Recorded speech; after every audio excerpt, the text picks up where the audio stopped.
Vanaf die goue kraanse van Golden Gate tot die lyne goud ingeleg wat tot 2 kilometer onder die grond in rotswande breek.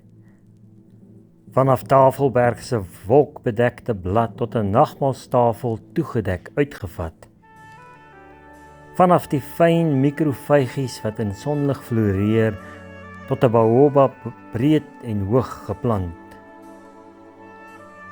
Van die 100 ton van 'n blou walvis wat grasieus breek oor golwe deur, tot die kleinste krap begrawe op die strand, is alles met verwondering gevul, skepingsmooi uitgestal. Ons word herinner aan God se skepingsruit waarin lewe skepingsmatig ontsluit.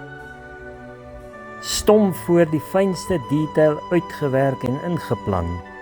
Elke ruimte en atoom ingespan om vir ons God se speelsheid op te vang. Skepingsmooi word ons deur God genooi om saam te speel, in die vreugde van sy mooi te deel. Maar ons het alles verspil, die skepingsmooi verniel.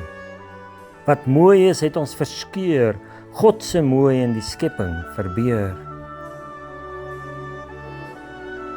Mag ons tog weer iets sien van die stukkie skepingsmooi, wat ons nog op kan dien.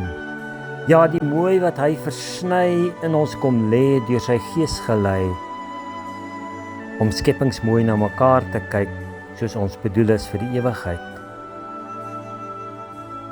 Dan word alles weer skepingsmooi, deur God se goedheid opgetooi.